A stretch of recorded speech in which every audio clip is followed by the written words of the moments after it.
முதல் வாசகம். ஆண்டவரே பேசும், ஆண்டவரே பேசும். எஸ்ரா கடவுளின் திருச்சட்டத்தை உரக்க வாசித்தார்.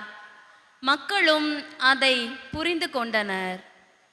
இறைவாக்கினர் நெகேமியா நூலிலிருந்து வாசகம். அதிகாரம் 8, இறைவசனங்கள் 2 முதல் 6 முடிய, மீண்டும் 8 முதல் 10 முடிய. இறைவாக்கினர் நெகேமியா நூலிலிருந்து வாசகம். அதிகாரம் 8, இறைவசனங்கள் 2 முதல். அந்நாட்களில் 7ஆம் மாதம் முதல் நாள் குரு எஸ்ரா ஆடவர் பெண்டிர் புரிந்து கொள்ளும் ஆற்றலுள்ள சிறுவர் அனைவரும் அடங்கிய சபை முன்னிலையில் திருநூலை கொண்டு வந்தார். தண்ணீர் வாயிலுக்கு முன் இருந்த வளாகத்தில்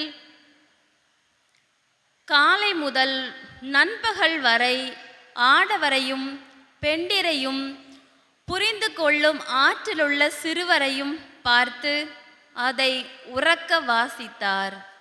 எல்லா மக்களும் திருநூலுக்கு செவி கொடுத்தனர். திருநூல் வல்லுனரான எஸ்ராவோ இதற்காக செய்யப்பட்ட மரமேடையின் மேல் நின்று கொண்டிருந்தார். எஸ்ரா மக்களை விட உயரமான இடத்தில் நின்றதால் அவர் திருநூலை திறந்தபோது எல்லா மக்களும் அதை பார்த்தார்கள். திருநூலை திறந்தபோது எல்லா மக்களும் எழுந்து நின்றார்கள். அப்பொழுது எஸ்ரா மாபெரும் கடவுளாகிய ஆண்டவரை வாழ்த்தினார். மக்கள் எல்லாரும் கைகளை உயர்த்தி ஆமேன் ஆமேன் என்று பதிலுரைத்தார்கள். பணிந்து முகக்குப்புற விழுந்து ஆண்டவரை தொழுதார்கள். மக்களுக்கு புரியும்படி தெளிவாகவும் பொருளோடும் கடவுளின் திருச்சட்டத்தை உரக்க வாசித்தார்கள். ஆதலால் மக்களும் வாசிக்கப்பட்டதன் பொருளை புரிந்து கொண்டனர். ஆளுநர் நெகேமியாவும் குருவும் திருநூல் வல்லுனருமான எஸ்ராவும் விளக்கம் கூறிய லேவியர்களும் மக்கள் அனைவரையும் நோக்கி, இன்று கடவுளாகிய ஆண்டவரின் புனித நாள், எனவே நீங்கள் அழுது புலம்ப வேண்டாம் என்றனர். ஏனெனில் மக்கள் அனைவரும் திருச்சட்டத்தின் சொற்களை கேட்டதிலிருந்து அழுது கொண்டிருந்தார்கள். அவர் அவர்களை பார்த்து, நீங்கள் போய் கொழுத்தவற்றை உண்டு இனிய திராட்சை ரசத்தை குடியுங்கள். எதுவும் தயார் செய்யாதவருக்கு சிறிது அனுப்பி வையுங்கள். ஏனென்றால் நம் ஆண்டவரின் புனித நாள் இதுவே. எனவே வருந்த வேண்டாம், ஏனெனில் ஆண்டவரின் மகிழ்வே உங்களது வலிமை என்று கூறினார். இது ஆண்டவர் வழங்கும் அருள்வாக்கு.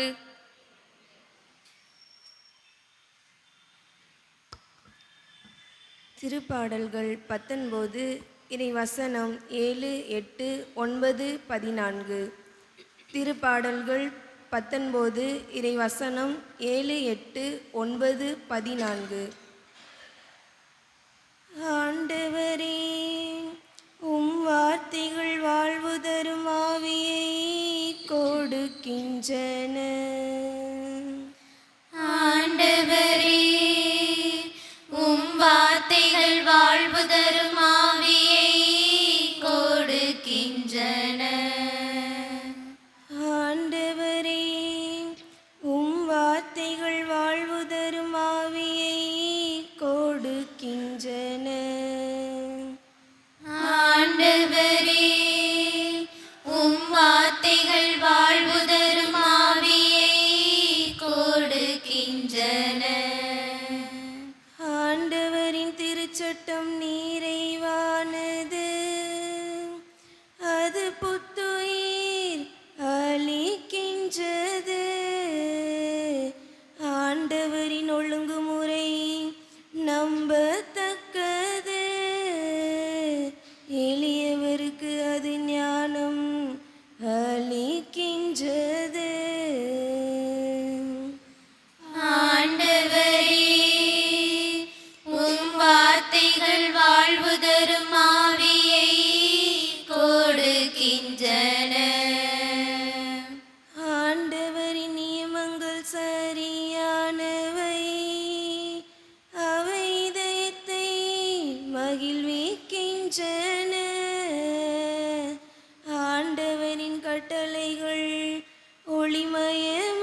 மாட்சி அச்சம் தூயது, அது இந்நாளும் நிலைத்திருக்கும். ஆண்டவரின் நீதி நெறிகள் உண்மையானவை, அவை முற்றிலும் நீதியானவை. ஆண்டவரே, உம் வார்த்தைகள் வாழ்வு தரும் ஆவியை கொடுக்கின்றன. என் கற்பாரையும் மீட்பெருமான ஆண்டவரே, என் வாயின் சொற்கள் உமக்கு ஏற்றவையாய் இருக்கட்டும். என் உள்ளத்தின் எண்ணங்கள் உமக்கு உகந்தனவாய் இருக்கட்டும். என் உள்ளத்தின் எண்ணங்கள் உமக்கு உகந்தனவாய் இருக்கட்டும். ஆண்டவரே, உம் வார்த்தைகள் வாழ்வு தரும் ஆவியை கொடுக்கின்றன. ஆண்டவரே, உம் வார்த்தைகள் வாழ்வு தரும் ஆவியை கொடுக்கின்றன.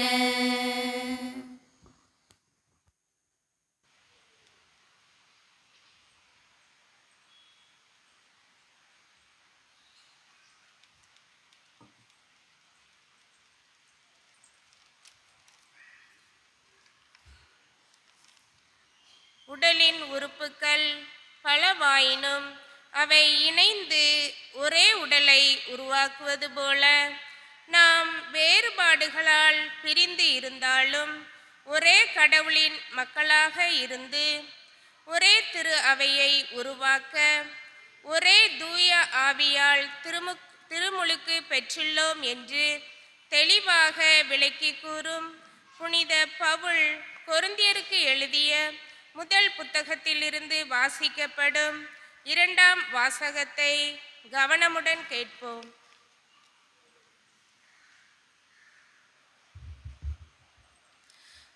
திருத்தூதர் பவுல் கொரிந்தியருக்கு எழுதிய முதல் திருமுகத்திலிருந்து வாசகம். அதிகாரம் 12, இறை வார்த்தைகள் 12 முதல் 30 முடிய. சகோதரர் சகோதரிகளே, உடல் ஒன்றே, உறுப்புகள் பல. உடலின் உறுப்புகள் பலவாயினும் உடல் ஒன்றாய் இருப்பது போல கிறிஸ்துவும் இருக்கிறார். ஏனெனில் யூதரானாலும் கிரேக்கரானாலும் அடிமைகள் ஆனாலும் உரிமை குடிமக்கள் ஆனாலும் நாம் எல்லாரும் ஒரே தூய ஆவியால் ஒரே உடலாய் இருக்கும்படி திருமுழுக்கு பெற்றோம். அந்த ஒரே ஆவியையே பானமாகவும் பெற்றோம். உடல் ஒரே உறுப்பால் ஆனது அல்ல, பல உறுப்புகளால் ஆனது. நான் கை அல்ல, ஆகவே இவ்வுடலை சேர்ந்தவன் அல்ல என கால் சொல்லுமானால் அது அவ்வுடலை சேர்ந்ததில்லை என்றாகிவிடுமாம்.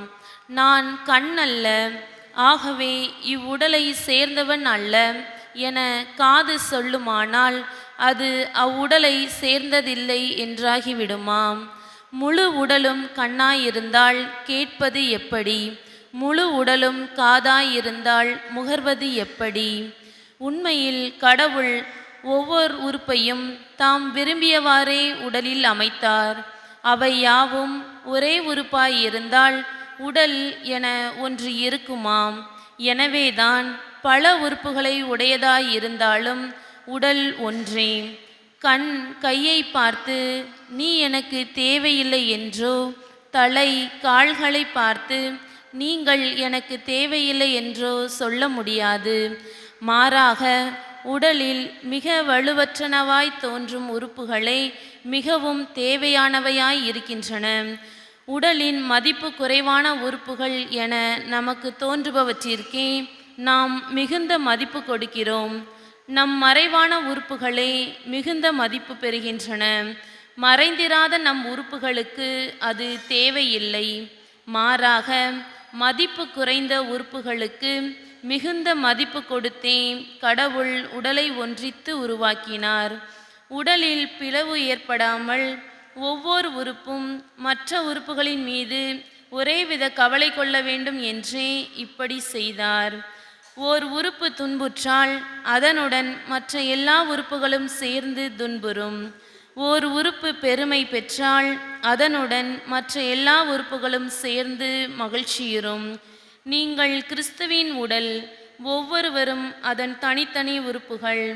அவ்வாறே திருச்சபையிலும் கடவுள் முதலாவது திருத்தூதர்களையும், இரண்டாவது இறைவாக்கினர்களையும், மூன்றாவது போதகர்களையும், பின்னர் வல்ல செயல் செய்வோர்களையும், அதன் பின் பிணிதீர்க்கும் அருள்கொடை பெற்றவர்கள், துணை நிற்பவர்கள், தலைமையேற்று நடத்துபவர்கள், பல்வகை பரவச பேச்சு பேசுகிறவர்கள் ஆகியோரையும் ஏற்படுத்தினார்.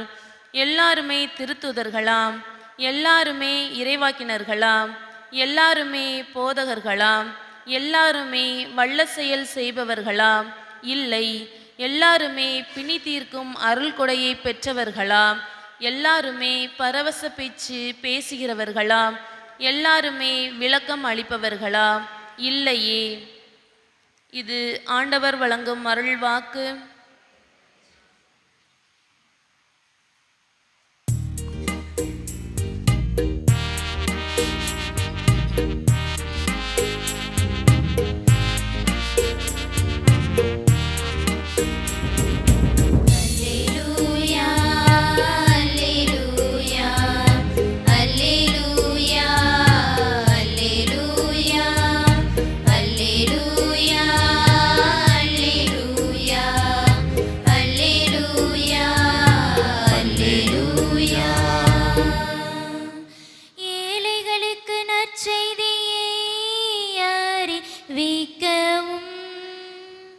சிறைப்பட்டோர் விடுதலை அடைவர் என அறிவிக்கவும் ஆண்டவர் என்னை அனுப்பியுள்ளார்.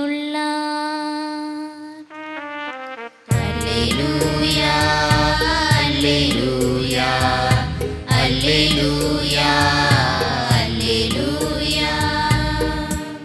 ஆண்டவர் உங்களோடு இருப்பாராக. உம் ஆன்மாவோடும் இருப்பாராக. லூக்கா எழுதிய தூய நற்செய்தியிலிருந்து வாசகம். ஆண்டவரே, மாட்சி உமக்கே. அதிகாரம் 1. இறைவார்த்தைகள் 1-4 மற்றும் 4ஆம் அதிகாரம் 14-21. மாண்புமிகு தியோஃபில் அவர்களே, நம்மிடையே நிறைவேறிய நிகழ்ச்சிகளை முறைப்படுத்தி ஒரு வரலாறு எழுத பலர் முயன்றுள்ளனர். தொடக்கம் முதல் நேரில் கண்டும் இறைவார்த்தை அறிவித்தும் வந்த ஊழியர் நம்மிடம் ஒப்படைத்துள்ளவாறே எழுத முயன்றனர். அதுபோலவே நானும் எல்லாவற்றையும் தொடக்கத்திலிருந்தே கருத்தாய் ஆய்ந்து நீர் கேட்டறிந்தவை உறுதியானவை என தெரிந்து கொள்ளும் பொருட்டு அவற்றை ஒழுங்குபடுத்தி உமக்கு எழுதுவது நலம் என கண்டேன். அதிகாரம் 4. இறை வார்த்தைகள் 14. அலகையினால் சோதிக்கப்பட்ட பின்பு இயேசு தூய் ஆவியின் வல்லமை உடையவராய் கலிலேயாவுக்கு திரும்பி போனார். அவரை பற்றிய பேச்சு சுற்றுப்புறம் எங்கும் பரவியது. அவர் தொழுகை கூடங்களில் கற்பித்து வந்தார். எல்லோரும் அவரை பற்றி பெருமையாக பேசினர். இயேசு தாம் வளர்ந்த ஊராகிய நாசரேத்துக்கு வந்தார். தமது வழக்கத்தின்படி ஓய்வு நாளில் தொழுகை கூடத்திற்கு சென்று வாசிக்க எழுந்தார். இறைவாக்கினர் எசாயாவின் சுருளேடு அவரிடம் கொடுக்கப்பட்டது. அதை அவர் பிரித்து கண்டபோது பகுதியில் இவ்வாறு எழுதியிருந்தது: ஆண்டவருடைய ஆவி என்மேல் உள்ளது, ஏனெனில் அவர் எனக்கு அருள் பொழிவு செய்துள்ளார். ஏழைகளுக்கு நற்செய்தி அறிவிக்கவும், சிறைப்பட்டோர் விடுதலை அடைவர், பார்வையற்றோர் பார்வை பெறுவர் என முழக்கமிடவும், ஒடுக்கப்பட்டோரை விடுதலை செய்து அனுப்பவும், ஆண்டவர் அருள் தரும் ஆண்டினை முழக்கமிட்டு அறிவிக்கவும் அவர் என்னை அனுப்பியுள்ளார். பின்னர் அந்த ஏட்டை சுருட்டி ஏவலரிடம் கொடுத்துவிட்டு அமர்ந்தார். தொழுகை கூடத்தில் இருந்தவர்களின் கண்கள் அனைத்தும் அவரையே உற்று நோக்கி இருந்தன. அப்பொழுது அவர் அவர்களை நோக்கி, நீங்கள் கேட்ட இந்த மறைநூல் வாக்கு என்று நிறைவேறிற்று என்றார். ஆண்டவரின் அருள் வாக்கு. கிறிஸ்துவே உமக்கு புகழ். இயேசுவில் பிரியமான சகோதர சகோதரிகளே, செம்மரம் பார்த்துருக்கீங்களா? நம்ம பார்க்குறதுக்கு வாய்ப்பு இல்லை. நம்ம பகுதியில் செம்மரம் இல்லை. இந்த செம்மரத்தினுடைய தனிச்சிறப்பு என்ன? ஏறக்குறைய 2500 ஆண்டுகள் உயிர் வாழக்கூடியது. மனுஷனுடைய வாழ்நாட்கள் எத்தனை ஆண்டுகள்? சராசரியாக ஒரு 70, ஒரு 60 அப்படி வச்சுக்கலாம். ஆனால் இது 2000 ஆண்டுகள் உயிர் வாழக்கூடிய தன்மை பெற்றது. ஏறக்குறைய 100 மீட்டர் உயரம் வளரக்கூடிய மரம். அப்போ இந்த மரத்துக்கு வேறு எப்படி ஆழமாக இருக்கும்? உறுதியாக ஃபவுண்டேஷன், அஸ்திவாரம் இவ்வளோ ஆழமாக இருக்கணும்ல.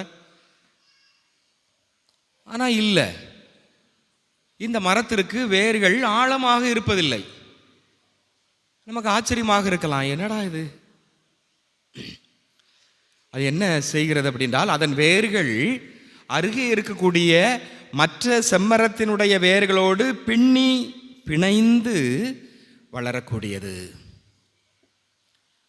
அப்போ பக்கத்தில் உள்ளது, அது பக்கத்தில் உள்ளது, அடுத்த மரத்தில், அது பக்கத்தில் உள்ளது, அடுத்த மரத்தில். அப்போ எல்லாமே பிணைந்து ஒரே ஒற்றுமையாக, ஒரே குடும்பமாக ஒன்றரை வாழும் பொழுது அது மதிப்புமிக்கதாக, மேன்மையானதாக, தலை சிறந்த மரமாக, புயல் வந்தாலும் வெள்ளம் வந்தாலும் அது ஆடாமல் அப்படி உறுதியாக இருக்கக்கூடிய மரமாக அது இருக்கிறது.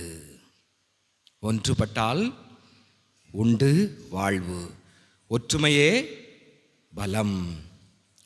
இன்றைய 2ஆம் வாசகத்தில் இந்த கருத்தை நாம் பார்க்கலாம். 1 கொரிந்தியர் 12ஆம் அதிகாரம் 12-13. உடல் ஒன்றே, உறுப்புகள் பல. உடலின் உறுப்புகள் பலவாயினும் உடல் ஒன்றாயிருப்பது போல கிறிஸ்துவும் இருக்கிறார். ஏனெனில் யூதரானாலும் கிரேக்கரானாலும் அடிமைகளானாலும் உரிமை குடிமக்களானாலும் நாம் எல்லோரும் ஒரே தூய ஆவியால் ஒரே உடலாய் இருக்கும்படி திருமுழுக்கு பெற்றோம். அந்த ஒரே ஆவியே பானமாகவும் பெற்றோம். உடல் ஒன்றுதான், ஆனால் உறுப்புகள் நிறைய இருக்குது, அப்படிதானே? நிறைய உறுப்புகள் இருக்குது. அந்த உறுப்புகள் எல்லாம் இல்லை நான் தான் பெரியவன், நீ தான் பெரியவன், நான் தான் முக்கியமானவன், நான் இல்லைனா நீ இல்லை அப்படின்னு சொல்லி அடித்து சண்டை போட்டுக்கிட்டு இருந்துச்சுன்னா நம்ம உடல் இயங்குமா? இல்லை. ஒவ்வொன்றும் அதது பணியை செய்கிறது. அப்போ இந்த உடலில் உள்ள உறுப்புகளினுடைய அந்த ஒருங்கமைவு, அந்த ஒற்றுமை தன்மை எல்லாம் ஒன்போல மூளைக்கு இரத்தம் செல்லுகிறது, அது செய்தியை அனுப்புகிறது, கண்ணால் பார்க்கிறோம், மற்ற உறுப்புகள் எல்லாம் இயங்குகிறது. அப்போ எவ்வளோ அருமையான ஒரு ஒருங்கமைவு இருக்கிறது. அப்போ பல உறுப்புகள், பல உடல்னு சொல்ல முடியாது, ஒரே உடல், உறுப்புகள் பல. அதே போல் நாமும் பலராக இருக்கிறோம். அதான் அருமையாக வாஸ்தவம். யூதர் என்றாலும் கிரேக்கர் என்றாலும் அடிமை என்றாலும் உரிமை குடிமகன் என்றாலும். ஏன்னா அங்கே இயேசு வாழ்ந்த காலத்திலே ரொம்ப பாகுபாடு இருந்துச்சு. கிரேக்க மொழி பேசுபவர்கள் உயர்ந்தவர்கள், யூதர்கள் தாழ்ந்தவர்கள் அப்படிங்கிற மாதிரி. அதே போல் அடிமைகள் தாழ்ந்தவர்கள், உரிமை குடிமக்கள், ஏன்னா சிட்டிசன்ஷிப், நாம இந்திய நாட்டினுடைய குடிமகன், நமக்கு ஆதார் கார்டு இருக்குது. அப்போ அப்படி அந்த வேறுபடுத்தி பார்த்தார்கள். பிறகு யூதர்கள், பிற இனத்தவர்கள் என்ற வேறுபாடு, ஏழைகள், பணக்காரர்கள். அப்போ அதான் பவுலடியார் தெளிமையாக அருமையாக சொல்லிட்டார். நாம் பலராக வேறுபட்டாலும் நாம் அனைவரும் ஒன்று என்பதை தெளிவாக சொல்லிவிட்டார். நமது இந்திய நாடு எடுத்துக்கொள்வோம். என்று குடியரசு தினத்தை நாம் கொண்டாடுகிறோம். இந்த குடியரசு ஒரே கூட்டாட்சி, எல்லாருக்குமே ஒரே சட்டம். ஆனால் நாம் பல பேர் இருக்கிறோம், பல மொழி பேசக்கூடியவர்கள், பல பண்பாட்டை சார்ந்தவர்கள் இந்தியா நாட்டில் இருக்கிறாங்க. வேற்றுமையிலும் ஒற்றுமை. இது மற்ற நாட்டுக்கெல்லாம் கிடையாது. மிஞ்சி போனால் ஒரு இனம் 2 இனம் இருக்கும். நமக்கெல்லாம் அப்படி இல்லை. இந்தியாவில் பல்வேறுபட்ட இனம், மொழி பேசக்கூடியவர், பல்வேறு கலாச்சாரங்களை கொண்ட மக்கள் இருக்கிறாங்க. வேற்றுமையிலும் ஒற்றுமை, யூனிட்டி அமங் த டைவர்சிட்டி என்று சொல்வார்கள். அப்போ பவுலடியார் தெளிவாக சொல்றார். அவர் வாழ்ந்த காலத்தில் அந்த கொரிந்து மக்களிடையே இந்த பிரச்சனை இருந்துச்சு, நிறைய வேறுபாடுகள், உயர்ந்தவர் தாழ்ந்த. அப்படி இருக்காத, எல்லாம் ஒன்று தான், நாம் எல்லாம் ஒரே உடல். அப்போ திருச்சபை என்கின்ற ஒரே உடல். அதை நாம் அந்த பகுதி, அருமையான பகுதி வாசித்து பார்க்க முடிந்தால் மிக சிறப்பானதாக இருக்கும். 28வது வசனம். அவ்வாறே திருச்சபையிலும் கடவுள் முதலாவது திருத்தூதர்களையும், இரண்டாவது இறைவாக்கினர்களையும், மூன்றாவது போதகர்களையும், பின்னர் வல்ல செயல்கள் செய்வோர்களையும், அதன் பின் பிணி தீர்க்கும் அருள்கொடை பெற்றவர்கள், துணை நிற்பவர்கள், தலைமை ஏற்று நடத்துபவர்கள், பல்வகை பரவச பேச்சு பேசுபவர்கள் ஆகியோரையும் ஏற்படுத்தினார். அப்போ பல பேரை ஏற்படுத்தினார். பல பணிகள், நிறைய பேர் பல பணிகள் செய்து கொண்டிருக்கிறாங்க. எப்படி உடல் உறுப்புகள் ஏற்படுத்துகிறாரோ அதே போல ஒவ்வொரு பணி செய்யக்கூடியவர்களையும் அருமையாக அவர் ஏற்படுத்துகிறார். ஆனால் இதிலே உயர்ந்தவர்கள் தாழ்ந்தவர்கள் அப்படி வேறுபாடில்லை, எல்லாருமே முக்கியம்தான். அதனை தொடர்ந்து வாசிங்க. எல்லாருமே தூதர்களா? எல்லாருமே இறைவாக்கினர்களா? எல்லாருமே போதகர்களா? எல்லாருமே வல்ல செயல்கள் செய்பவர்களா? இல்லை. எல்லோருமே பிணி தீர்க்கும் அருள்கொடை பெற்றவர்களா? எல்லாருமே பரவச பேச்சு பேசுபவர்களா? எல்லோருமே விளக்கம் அளிப்பவர்களா? இல்லையே. எனவே நீங்கள் மேலான அருள்கொடையை ஆர்வமாய் நாடுங்கள். அப்போ எல்லாருமே எல்லா வேலையும் செய்ய முடியாது. சிலருக்கு நடனம் ஆடக்கூடிய திறமை இருக்கலாம், சிலருக்கு பாட்டு பாடக்கூடிய திறமை இருக்கலாம். அப்போ எல்லாருமே எல்லாம் செய்ய முடியாது. ஆனால் அதே போல இதயம் அது அந்த வேலையை செய்கிறது, கை அதற்கு தகுந்தான வேலையை செய்கிறது. கை இதயம் வேலையை செய்ய முடியாது, அப்படி தானே? ஆனால் நாம் எல்லாருமே ஒரே குடும்பமாக நாம் இருக்கிறோம், ஒருங்கமைவோடு இருக்கிறோம் என்று அருமையாக சொல்கிறார். 1 கொரிந்தியர் 12ஆம் அதிகாரம் 4-5. 1 கொரிந்தியர் 12:4-5. அருள்கொடைகள் பலவகை உண்டு, ஆனால் தூய ஆவியார் ஒருவரே. தொண்டுகளும் பலவகை உண்டு, ஆனால் ஆண்டவர் ஒருவரே. செயல்பாடுகள் பலவகை உண்டு, ஆனால் கடவுள் ஒருவரே. கடவுள் ஒருவர் தான். நிறைய பணிகள் இருக்கிறது, ஆனால் கடவுள் ஒருவர். எனவே நாமும் அந்த வேறுபாடுகள் இல்லாமல் ஒரே உடலின் உறுப்புகளாக இருந்து நாம் செயல்பட அழைக்கப்படுகிறோம். இப்போ வேலை பார்க்கிறோம், மென்பொருள் அலுவலகத்திலிருந்து வேலை பார்க்குறாரு, ஐடி. இன்னொருத்தர் விவசாயம், ஏன்னா சாதாரண மண்ணை நிலத்தை உழுது பயன்படுத்தி விவசாயம் வேலை பார்க்குறாரு. 2 பேரும் ஒன்றா. ஆனால் நம்ம இல்லை, அவங்களுக்கு தான் மதிப்பு கொடுக்குறோம், அவங்க ரொம்ப சம்பாத்தியம் பண்ணுறாங்க, இவங்க சாதாரண வேலை தானே அப்படின்னு சொல்லி நம்ம வேறுபடுத்தி பார்க்குறோம். அப்படி இல்லை, 2 பேரும் ஒன்று.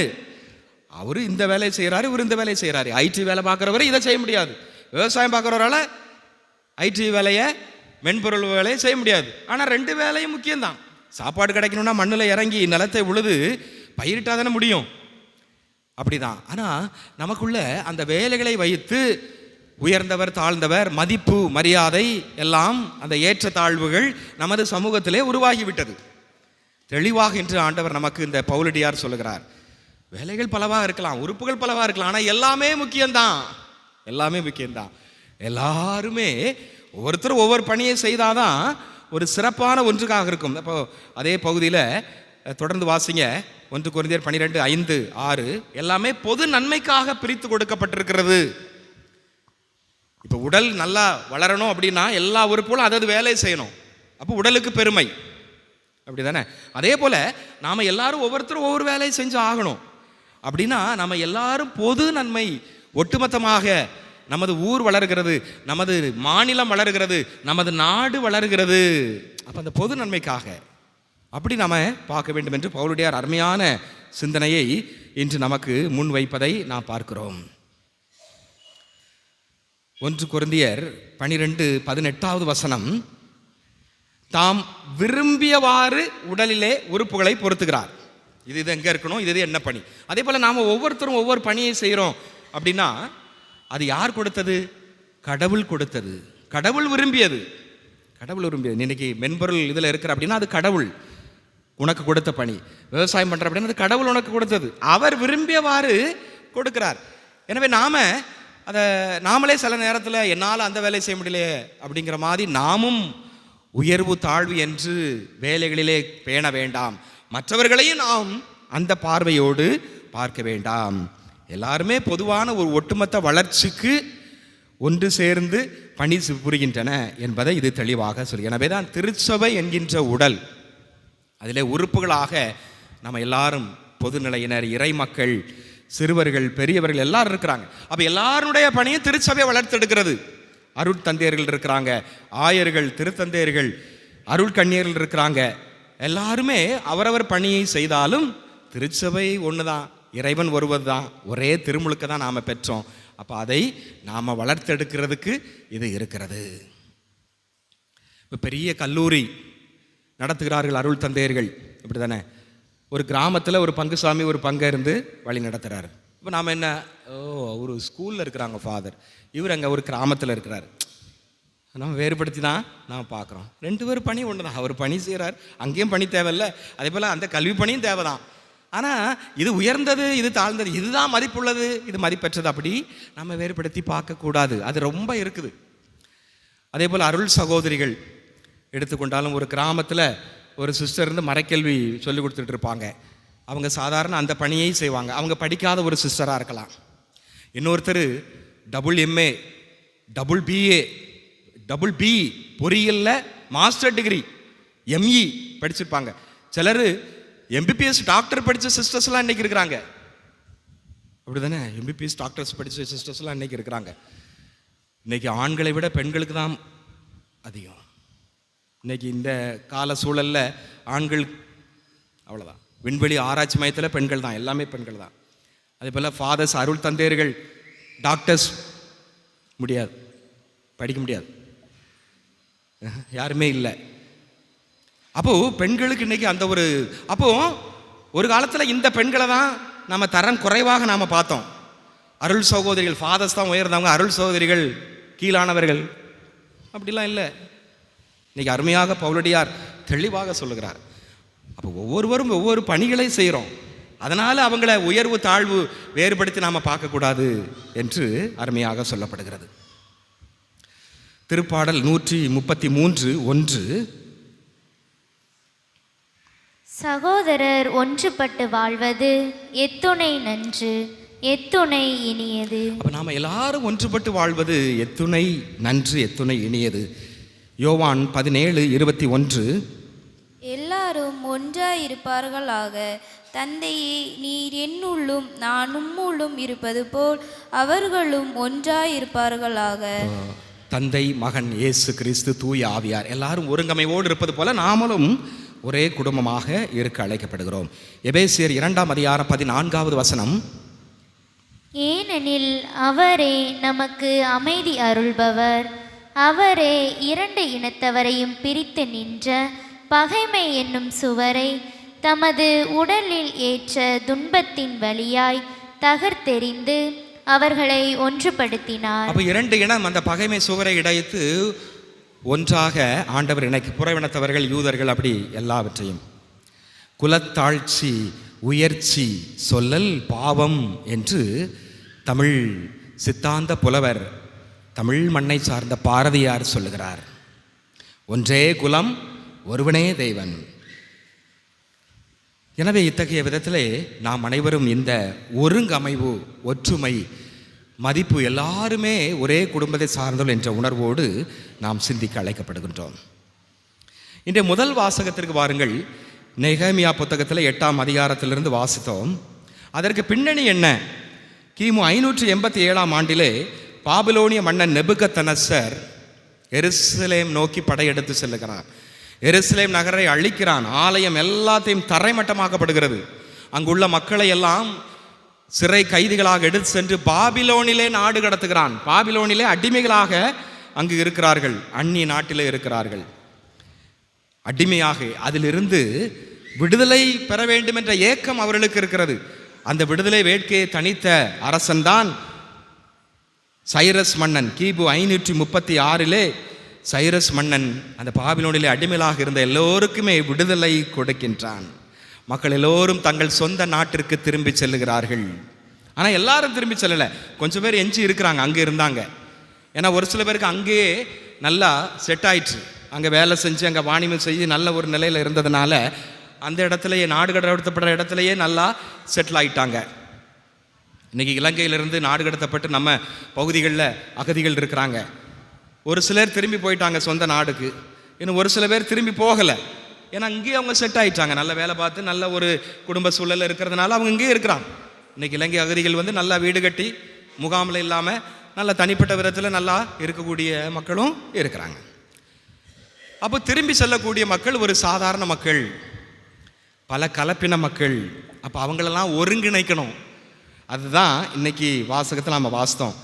ஆளுநர் நெகேமியா கிமு 450 அவருடைய தலைமையிலே எல்லாத்தையும் ஒருங்காக இணைத்து ஆலயத்தை, அந்த நகரை, அழிந்து கிடந்த நகரை கட்டி எழுப்புகிறான். அதோடு அந்த ஆலயத்தையும் புதுப்பிக்கிறார்கள், மீண்டும் கட்டி எழுப்புகிறார்கள். அப்போ மக்களினுடைய ஒருங்கிணைப்பு, ஒற்றுமையாக பலம், எல்லாரும் சேர்ந்து அந்த பழைய அழிந்த நகரையும் அழிந்த ஆலயத்தையும் கட்டி எழுப்புகிறார்கள். அதன் பிறகு குரு எஸ்ரா உயர்ந்த பீடத்திலே நின்று வாசிக்கின்றார், உறக்க வாசிக்கின்றார். 8வது நெகேமியா 8:3 நாம் வாசிக்கிறோம், உறக்க வாசிக்கிறார். நாம் இந்த திருச்சட்ட நூலை 10 கட்டளையை நாம் புறக்கணித்ததால், கடவுளை புறக்கணித்ததால் தான் நமக்கு அடிமை வாழ்வு. இப்போ நமக்கு விடுதலை கிடைத்திருக்கிறது என்றால் அதுக்கு காரணம் நாம் இந்த வார்த்தையை, 10 கட்டளை திருச்சட்டத்தை நாம் பேண வேண்டும் என்று வாசிக்கிறார். வாசித்த உடனே எல்லோருமே எழுந்து நின்று ஆமேன் ஆமேன் என்று சொல்லுகிறார்கள். 6வது வசனம், அப்பொழுது எஸ்ரா மாபெரும் கடவுளாகிய ஆண்டவரை வாழ்த்தினார். மக்கள் எல்லாரும் கைகளை உயர்த்தி ஆமேன் ஆமேன் என்று பதிலுரைத்தார்கள். பணிந்து முகங்குப்புற விழுந்து ஆண்டவரை தொழுதார்கள். அப்போ எல்லாரும் எழுந்து நின்று கைகளை உயர்த்தி ஆமேன் ஆமேன் என்று, அப்படின்னா என்ன அர்த்தம்? அந்த திருச்சட்டத்தை வாசிக்கிறார், நாங்கள் அதை ஏற்றுக்கொள்கிறோம், நாங்கள் அதை ஆமோதிக்கிறோம் என்று சொல்லுகிறார். அதே போல் முகம் குப்புற விழுகிறாங்க, அப்படின்னா சரணாகதி அடைகிறாங்க. சரணாகதி அடைந்து நாங்கள் இதற்கே எங்களை அர்ப்பணிக்கிறோம் என்று சொல்லுகிறார்கள். பாருங்கள், அப்போது இந்த ஆண்டவருடைய வார்த்தை, இந்த திருச்சட்டத்தால் அனைவரும் ஒருங்கிணைந்து மீண்டும் ஒரு புதிய வாழ்க்கையை அவர்கள் ஆரம்பிக்கின்றார்கள். இன்றைய பதிலுரை பாடலிலே நாம் வாசித்தோம். திருப்பாடல் 19:7-8.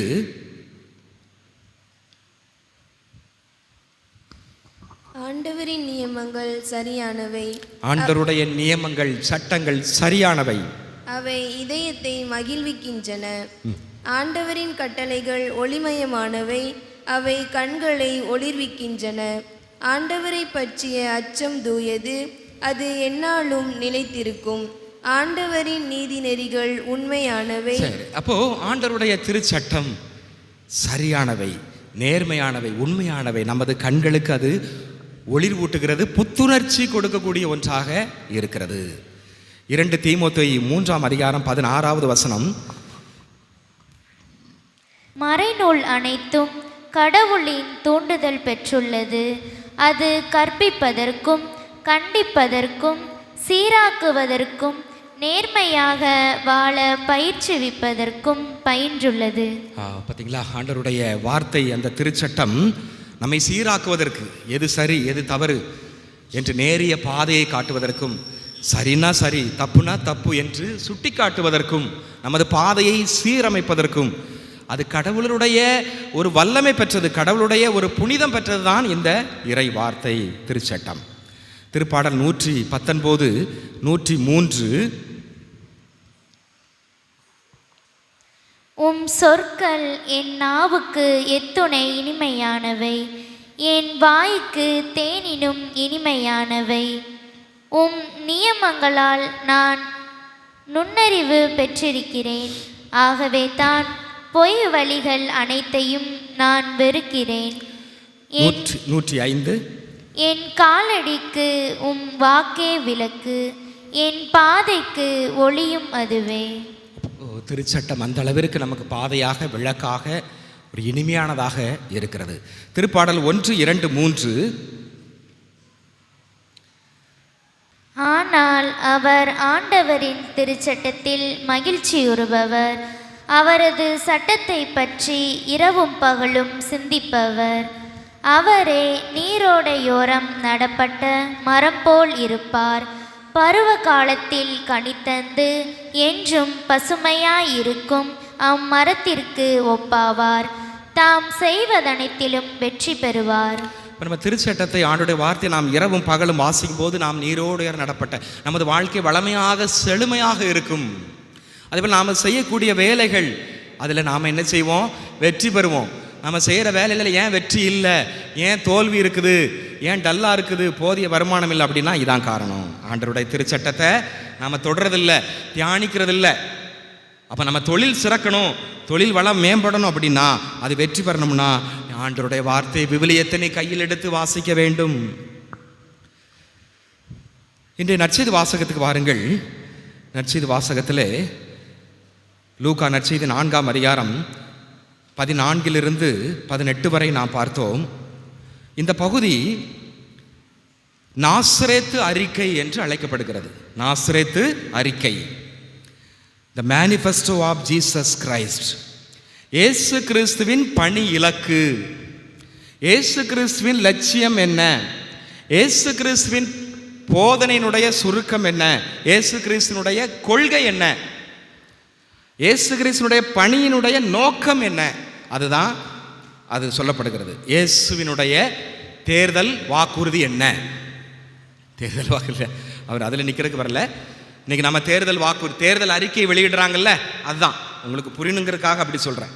தேர்தல் அறிக்கை வெளியிடுறாங்கல்ல, நாங்கள் ஆட்சிக்கு வந்தால் அதை செய்வோம் இதை செய்வோம், எல்லாம் குடிசை வீடுகள் எல்லாம் கட்டடம், எல்லாம் 24 மணி நேரமும் மின்சாரம் இருக்கும், 24 மணி நேரம் தண்ணீர் வசதி, ரோடு எல்லாம் ஓட்டையாக இருக்காது, என்ன உடஞ்ச ரோடெல்லாம் சீரமைக்கப்படும், என்ன எல்லாம் நல்லா ஸ்மூத்தாக பயணம் செய்யலாம், குண்டும் குழியுமான உள்ள ரோடெல்லாம் நிரப்பப்படும் அப்படின்னு நிறைய வாக்குறுதிகள் கொடுக்குறாங்க, அப்படி தானே, இலவசங்கள். ஆனால் ஆண்டவர் இயேசு ரொம்ப சிம்பிளாக கொடுத்துட்டார். என்ன 2 லைனில் நச்சுன்னு அவருடைய தேர்தல் அறிக்கை, அவர் என்ன பணி செய்ய போகிறாரு அப்படிங்கிற அறிக்கையை தெளிவாக இந்த பகுதியில் அவர் கொடுத்துட்டார். அதை வாசிங்க. லூக்கா 4:16. இறைவாக்கினர் எசாயாவின் சுருளேடு அவரிடம் கொடுக்கப்பட்டது. இறைவாக்கினர் எசாயாவின் சுருளேடு அவரிடம் கொடுக்கப்பட்டது. அந்த எசாயா 61:1 அதிகாரத்திலிருந்து 3 வரை உள்ள பகுதி. அப்போ ஏற்கனவே இறைவாக்கினர் எசாயா மெஸ்ஸியா வரும்போது எப்படி இருப்பார், அவருடைய பணி என்ன என்பதை முன்னறிவித்திருக்கிறார். அப்போ அதைத்தான் இயேசு அவருடைய அறிக்கையாக, பணி அறிக்கையாக, பணி லட்சியமாக அவர் சொல்லுகிறார். வாசிங்க. ஆண்டவருடைய ஆவி என்மேல் உள்ளது, ஏனெனில் அவர் எனக்கு அருள்பொழிவு செய்துள்ளார். ஏழைகளுக்கு நற்செய்தி அறிவிக்கவும், சிறைப்பட்டோர் விடுதலை அடைவர், பார்வையற்றோர் பார்வை பெறுவர் என முழக்கமிடவும், ஒடுக்கப்பட்டோரை விடுதலை செய்து அனுப்பவும், ஆண்டவர் அருள் தரும் ஆண்டினை முழக்கமிட்டு அறிவிக்கவும் அவர் என்னை அனுப்பியுள்ளார். அப்போ பார்த்தீங்களா, இதுதான் அவருடைய தேர்தல் அறிக்கை, பணி அறிக்கை. ஆண்டவர் இயேசு என்ன பணி செய்ய போறார் அப்படிங்கிற அறிக்கையை, அந்த இலக்கை, அந்த லட்சியத்தை, அந்த கொள்கை திரட்டை அவர் வெளியிடுகிறார். பார்த்தீங்களா, இன்னைக்கு நாம் மற்ற பார்க்குற எவ்வளவோ அறிக்கைகள் பார்க்குறோம், எவ்வளவோ லட்சியங்களை பார்க்குறோம். நாங்கள் பணிக்கு வந்தால் அதை செய்வோம் இதை செய்வோம். அதை விட ஆண்டவர் இயேசுனுடைய 2 லைனில் அவர் என்ன பணி செய்ய போறாரு அப்படிங்கிறத அருமையாக கொடுத்துட்டார். எந்த நோய் நொடிகள், பிணிகள், வியாதிகள் எதுவுமே இருக்காது. எல்லா நோய் நொடிகளிலிருந்து விடுதலை பெறும். இன்னைக்கு அந்த ஒரு தேர்தல் அறிக்கை கொடுக்க முடியுமா? யாருக்குமே நோய் வராமல் நாங்கள் பார்ப்போம் அப்படின்னு சொல்லி எந்த தேர்தல் அறிக்கையாவது இருக்குதா? இல்லை. ஏன்னா அது 2 கூட்டு, அப்படி தானே. ஏன்னா அவங்களுக்கு வியாபாரம் வரணும், டாக்டர்ஸுக்கு பணம் சம்பாதிக்கணும், அப்போ வியாதி நிறைய வந்துக்கிட்டே இருக்கணும். எந்த தேர்தல் அறிக்கையிலாவது வருதா? பார்ப்போமே. உங்களுக்கு எல்லாத்துக்கும் நான் சுகம் கொடுக்குவேன், எங்களுடைய அரசுக்கு நாங்கள், எங்களுடைய பணி அதுதான் அப்படின்னு சொல்ல முடியுமா? முடியாதுங்க. அதுதான் ஆண்டவர் இயேசுனுடைய அந்த தேர்தல் அறிக்கைக்கும் பணி லட்சியத்துக்கும் மற்றவங்களுக்குள்ள வேறுபாடு அதுதான். ஏன்னா நோய்க்கு மேல நோய், அதுக்கு எல்லாத்துக்குமே நாம என்ன பணி செய்யறோம்? ரோடு குண்டு குழியுமா இருக்கிறது, மின்சாரம் இல்லாமல் எத்தனை கிராமங்கள் இருக்கிறது. அப்ப அவ்வளவு தொகை பணம் எங்க போகிறது? அப்போ நம்மகிட்ட தான் பணி செய்ய தான் அவங்க வர்றாங்க. ஆனா அறிக்கை ஒன்று, பணி ஒன்றாக இருக்கிறது. அவங்க கொடுக்குற அறிக்கை ஒன்று, பணி ஒன்று. உங்ககிட்ட தான் வரப்போறாங்க. நீங்க என்ன செய்ய போறீங்க? நம்ம கிட்ட தான் வரப்போறாங்க. நான் இந்த பணியை செய்வேன் அந்த பணியை செய்வேன்ட்டு. அப்போ நீங்க கேட்கணும், நம்மளால் கேட்க முடியுமா? நமக்கு இன்னும் அந்த துணிச்சல் வரல. இப்படி கேட்கலன்னா நாம் இப்படி தான் இருப்போம். ஏமாற்றுகிறவர்கள் இருக்கின்ற வரையில், ஏமாறுகிறவர்கள் இருக்கின்ற வரையில் ஏமாற்றுகள் இருக்க தான் செய்வாங்க.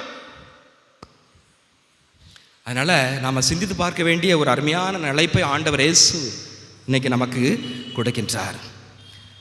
எனவே அந்த பணியை, அந்த விடுதலை தரக்கூடிய அந்த பணியை ஆண்டவர் செய்கின்றார். கடைசியில் எல்லாம் சேர்த்து நோய் நொடிகள் எல்லாம் இருக்காது. சிறைப்பட்டோர் விடுதலை அடைவர். எல்லா விதமான அடிமை தலையிலிருந்தும் விடுதலை பெறக்கூடிய ஒரு பணி தான். நம்ம இன்னைக்கு சுதந்திரமாக இருக்கிறோமா? சுதந்திரமாக பெண்கள் நடமாட முடியுதா? சுதந்திரமாக சில காரியங்களை செய்ய முடியுதா? இல்லை, நம்ம இன்னும் அடிமைகளாக தான் இருக்கிறோம். அப்போ ஆண்டவருடைய அந்த விருதுவாக்கு விடுதலை. அப்போ இது ஒரு புற விடுதலை அல்ல, ஒரு அக விடுதலை, பாவத்திலிருந்து விடுதலை. அதைத்தான் ஆண்டவர் இயேசு முன்வைக்கிறார். யோவான் நற்செய்தி 8ஆம் அதிகாரம் 34-36. அதற்கு இயேசு, பாவம் செய்யும் எவரும் பாவத்திற்கு அடிமை, பாவம் செய்யும் யாவரும் பாவத்திற்கு அடிமை என உறுதியாக உங்களுக்கு சொல்கிறேன். அப்ப அந்த அடிமைத்தனத்திலிருந்து விடுதலை கொண்டு வருபவர் இயேசு தான். தொடர்ந்து வாசிங்க. வீட்டில் அடிமை நிலையான இடம் இல்லை, மகனுக்கு அங்கு என்றென்றும் இடம் உண்டு. மகன் உங்களுக்கு விடுதலை அளித்தால் நீங்கள் உண்மையிலே விடுதலை பெற்றவர்களாய் இருப்பீர்கள். அப்போ மகன் இயேசு கிறிஸ்து விடுதலை பெற்றவர். அப்போ அவர் தான் நமக்கு விடுதலை கொடுக்கக்கூடியவர். மத்தேயு 26:28, ஏனெனில் இது எனது உடன்படிக்கையின் இரத்தம், பலருடைய பாவ மன்னிப்புக்காக சிந்தப்படும் இரத்தம். அப்போ அவருடைய இரத்தத்தை சிந்தி பலருடைய பாவ மன்னிப்புக்கு, அப்போ நமது பாவத்திலிருந்து விடுதலை கொடுப்பதற்கு ஆண்டவர் இயேசு வந்தார். மகதலா மரியாள் பாவியான பெண், அவருக்கு அத்தனை ஆண்டுகளாக பாவி, தீ ஆவி பிடித்திருந்த எல்லாவற்றிலிருந்து விடுதலை கொடுக்கிறார். லூக்கா நற்செய்தி 7:36-40 வரை நாம் பார்க்கிறோம். அதே போல சக்கேயு பாவி என்று ஒதுக்கப்பட்டவர்.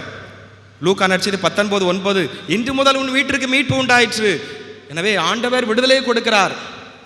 ஆண்டவர் எல்லாவற்றிலிருந்து விடுதலை கொடுக்கிறார். நோய் நொடியோ பிணியோ வியாதியோ எல்லாவற்றுக்கும் மேலாக நம்ம பாவத்திலிருந்து அவர் விடுதலை கொடுக்கின்றார். நல்ல கள்ளன் லூக்கா நற்செய்தி 23:43, அதற்கு இயேசு அவனிடம், நீர் இன்று என்னோடு பேரின்ப வீட்டில், நீ இன்றே என்னோடு பேரின்ப வீட்டிலே இருப்பாய் என்று சொல்லுகிறார். அந்த கள்ளன் ஏன் நல்ல கள்ளன் சொல்றான்? அவன் செஞ்ச தப்பை அவன் ஏத்துக்கிடுறான். ஐயா, நாங்க தப்பு செஞ்சோம், அதனால தண்டனை அனுபவிக்கிறோம். ஆனா நீர் எந்த தப்புமே செய்யல, எந்த தவறுமே செய்யாத நீர் இப்படி அவமானத்தின் சின்னமாக எங்களுக்கு இணையாக நீர் சிலுவையில் தொங்குகிறீரே. உடனே ஆண்டவர் சொல்றார், நீ இன்றே என் வான் வீட்டில் இருப்பாய், நீ செய்த தவறுகள் எல்லாம் மன்னிக்கப்பட்டது. அப்போ ஆண்டவர் அவனுக்கு ஒரு விடுதலையை கொடுக்கின்றார். எனவே அன்புக்குரியவர்களே, இந்த அருமையான நாளிலே நாம் இன்றைய வாசகங்கள் வழிபாடுகள் நம்மை சிந்திக்க அழைப்பு விடுப்பது, நாம் அனைவரும் ஒரே குடும்பம், ஒரே உடலின் உறுப்புகளாக இருக்கிறோம். பல்வேறு பணிகள் செய்தாலும் அவையெல்லாம் ஒரே விதமான மதிப்பு பெற்றவை, வேறுபாடுகள் இல்லாமல் எல்லாம் ஒன்று. அதே போல் ஒற்றுமையாக இணைந்து நாம் ஒரு காரியத்தை செய்யும் பொழுது அது வெற்றியை பெற முடியும். ஆண்டவருடைய திருச்சட்டம் நம்மை ஒன்றிணைக்கிறது, ஒருங்கிணைக்கிறது. எனவே அதை நாம் அதிகமாக தியானிக்கும் பொழுது நாம் செய்யக்கூடிய காரியத்தில் வெற்றியை பெறலாம். ஆண்டவர் இயேசுனுடைய இந்த விருது வாக்கு, அவர் பணியினுடைய விருது வாக்கு, அதை நாம் நமக்கு எல்லாவற்றிலிருந்தும் விடுதலை கொடுக்கக்கூடிய ஒன்றாக இருக்கிறது. எனவே குறிப்பாக நமது பாவத்திலிருந்து நாம் விடுதலை பெறுவோம். மற்ற எல்லாவற்றிலிருந்து விடுதலை பெற்றவர்களாக மாற வர வேண்டி நாம் அந்த வழிபாட்டிலே பங்கெடுப்போம். ஆமென்.